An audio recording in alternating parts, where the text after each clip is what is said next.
Police radio to Medic 1. Medic 1. Medic 1, start for Lexington and Penn for an aided case. On our way. You would think our relief would be here after 50 years. Yeah, they're always late.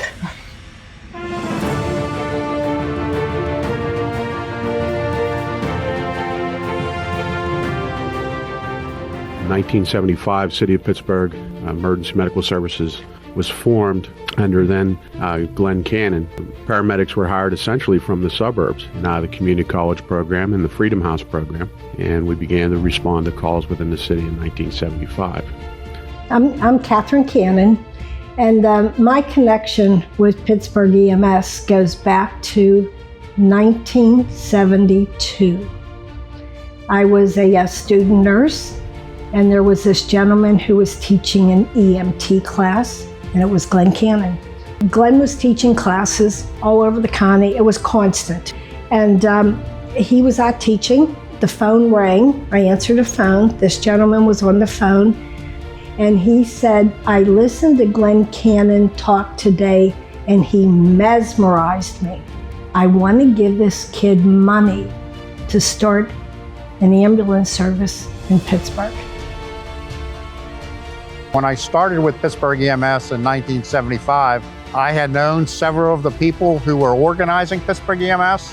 It was difficult at the start because we were a federally funded program. There was questions about, would the funding even stay? Would there be funding? So we were hired with the thought that maybe after 18 months, we'd all be without a job. It didn't work out that way, but I think we proved we could do the job. The history of rescue in the city of Pittsburgh was interesting because from 1975 when we started, our ambulances were equipped with air chisels, porta powers, and other extrication and entry tools. Once again, from day one, we were rescue oriented. Our rescue services in Pittsburgh started in 1977, about 2 years after we started the EMS system there. We felt it was best to have people that knew about the mechanisms of injury and how to deal with these folks, being able to get them out. And it seemed that this was perfect timing for us. So in 1977, we began to do the rescue in Pittsburgh as well. Glenn, he was so forward-thinking when he started to create Pittsburgh EMS. And so this is 1984, and he said, I want you to create a scuba team for Pittsburgh EMS. And that core group of divers in the scuba team at EMS became the core group of divers for river rescue.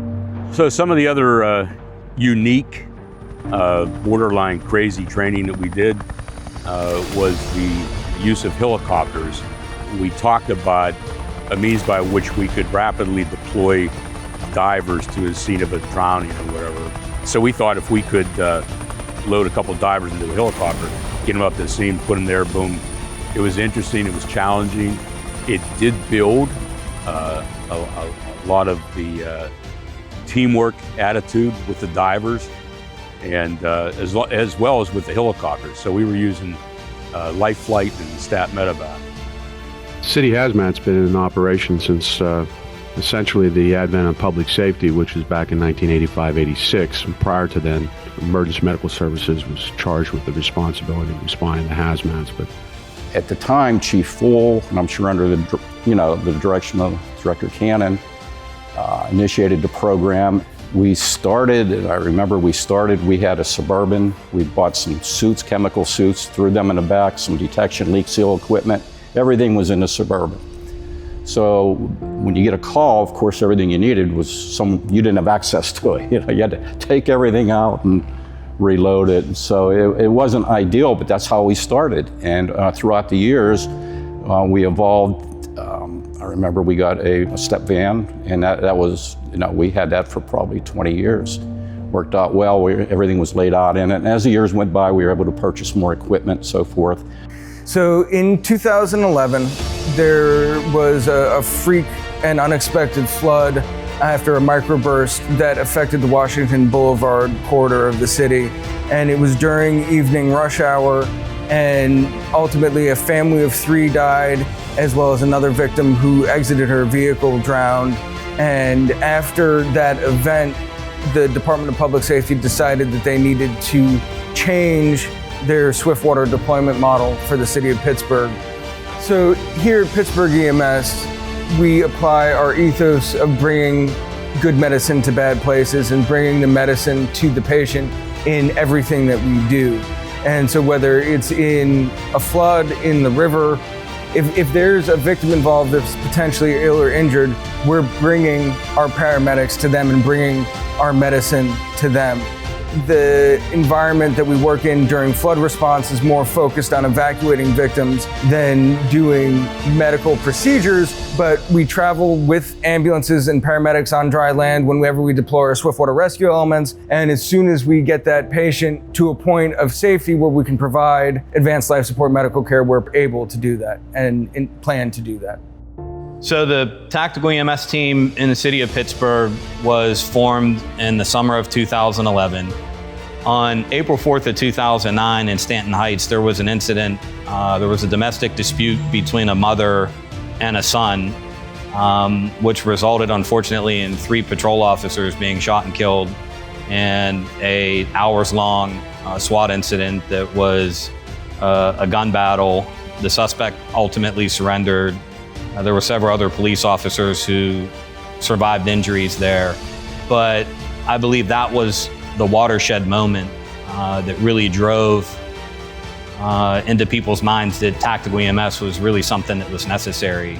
You know, we're bringing our medical knowledge to the police tactical team.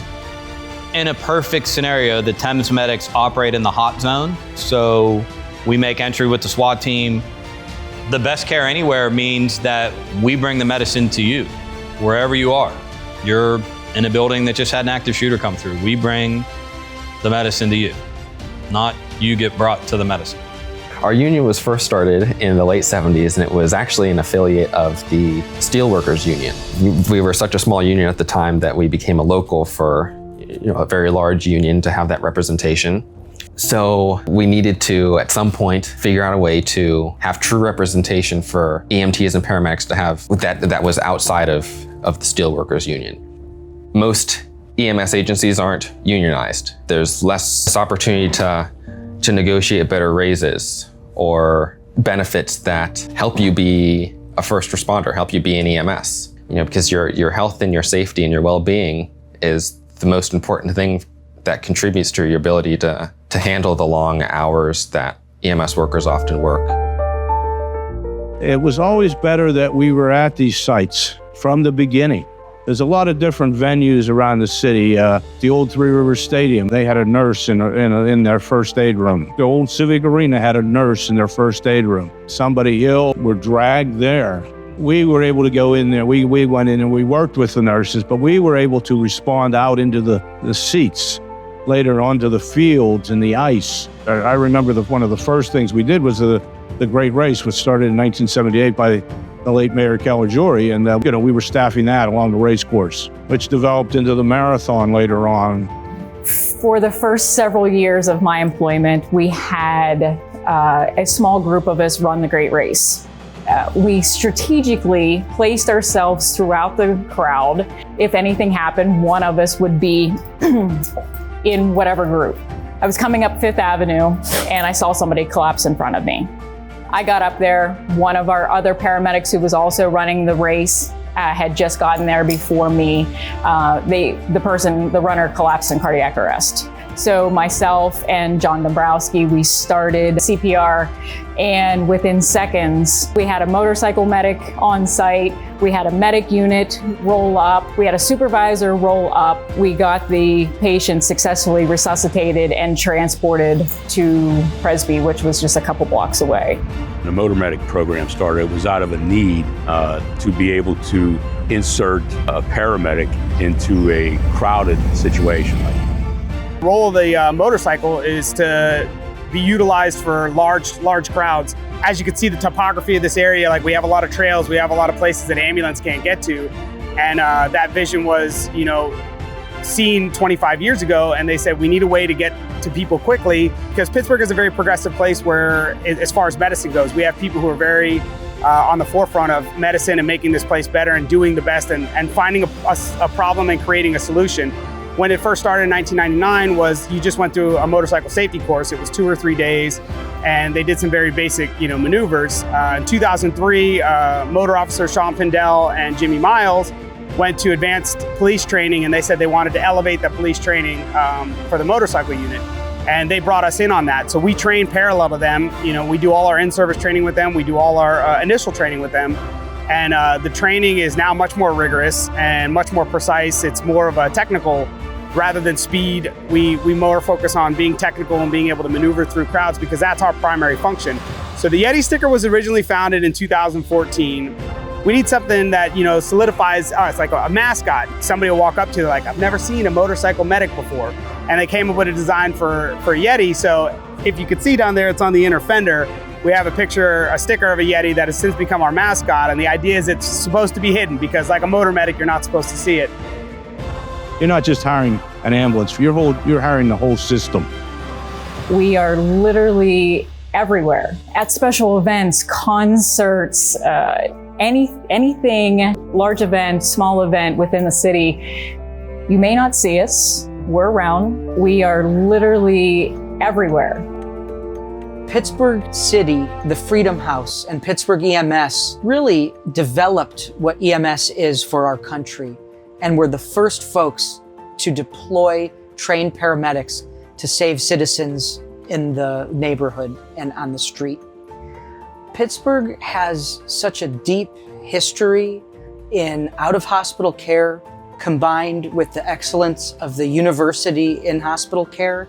It's one of the only places that I have heard of or even seen in now my years of academic travel and interaction, where physicians, paramedics, researchers, administrators all work side by side collaboratively to develop excellent quality in care, research opportunities, and bringing the latest care to the front lines. I had just come in 2014, just got promoted off the streets and was in the patient care coordinator role. That was when we had the Ebola scare. So you had the big outbreak in Africa, and then some cases were leaking into the US. So the state actually reached out to us, because we were one of the more progressive agencies with infectious disease management.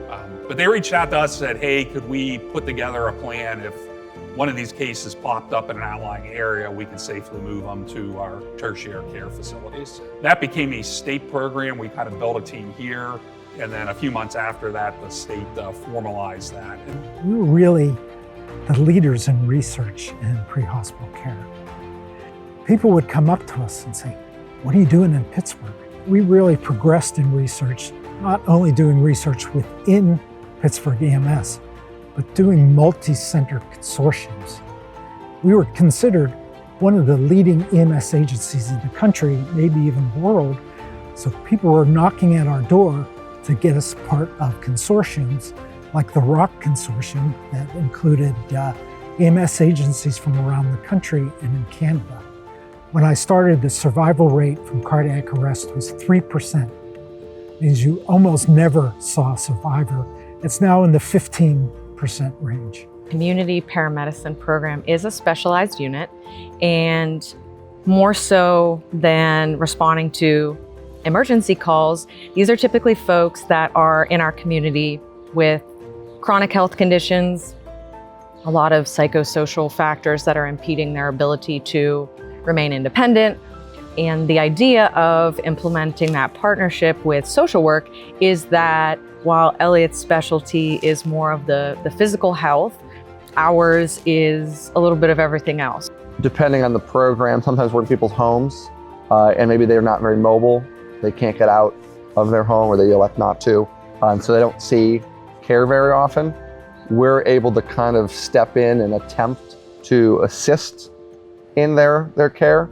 We're able to perform an assessment or an evaluation of them and see how they're doing. Part of the community paramedicine program, it's not about just going, picking somebody up and moving them to a hospital.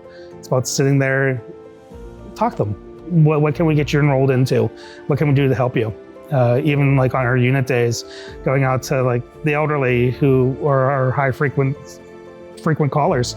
Hey, I know you tripped and fell. I know that we were here the other day for, you took a little too much of your medication. What can we do to help you? Is it that you're not unable to see what the bottles say, or did you mix up your medications in your pill container? I was like, do we have somebody who can come into the home and help you?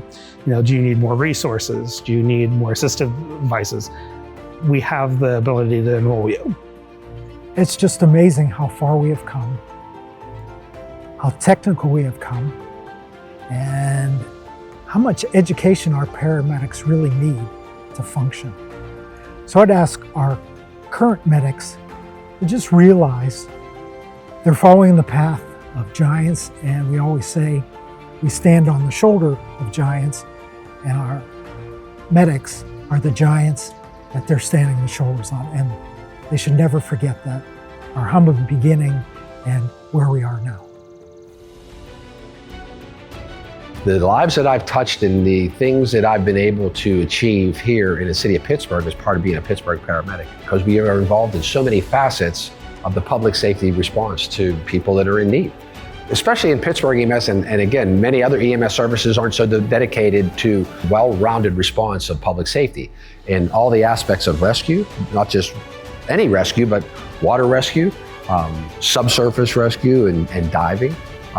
There are just so many things that Pittsburgh EMS gives you an opportunity to participate in. And we say we provide the best care anywhere.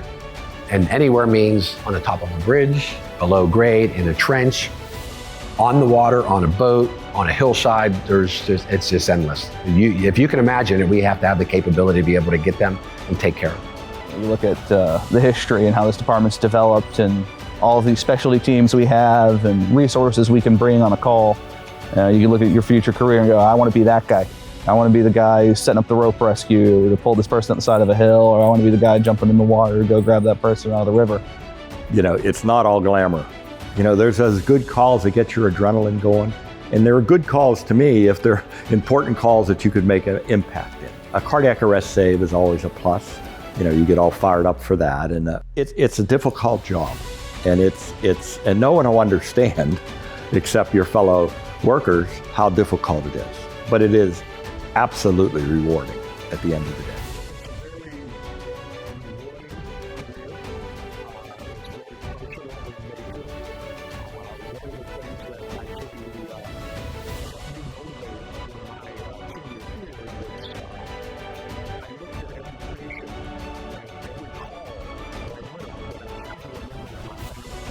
What EMS providers are able to do in the field compared to 20 years ago, 30 years ago, 50 years ago. I think it is such an honorable profession to be able to go into somebody's home at the worst time in their life, and you're there to make it one of the better days in their life, to be able to help them. And There's a Roberto Clemente quote at PNC Park. Whenever I put on this uniform, I'm the proudest man in the world. When I put on this uniform, I'm the proudest woman in this universe. I'm still very proud to be a Pittsburgh paramedic. When we're diving in these rivers, we're working solo. So when you go down there to find someone, whether you're in the right place or the wrong place, either you as an individual find that victim or you don't. To be able to bring someone home from the depths, attempt resuscitation, or give that closure to their family is something that's really special and powerful, because these rivers, they don't always give people back. The challenging things that you will see being in pre-hospital care, particularly in the city of Pittsburgh, because we are a very multi-dynamic service, you'll see people at their best and you'll see people at their worst, but they're relying on you to be there for them. So it's kind of hard not to take that personally, because at some juncture, we've all gotten to this field to help people. But in that, we still have to stick to the core function of what it is to be an EMT, an advanced EMT, or a paramedic, which is to care for the people that we serve. My main focus as chief of this bureau is to make sure that the next 50 years are as beautiful as the first 50 years. I believe that if Glenn was able to give a message to the current paramedics, he would just be saying kudos, kudos. It's amazing, you're amazing people, and you are just, you're doing it all. You're doing it all. And remember, you are saving human lives.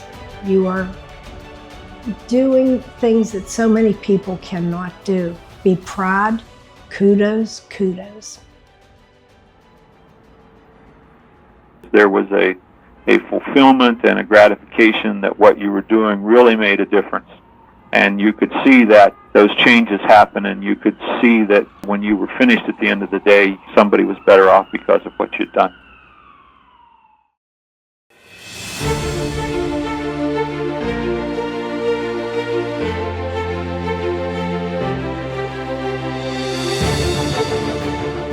Got a call. Thank you for everything you have started. We'll take it from here. Thank you.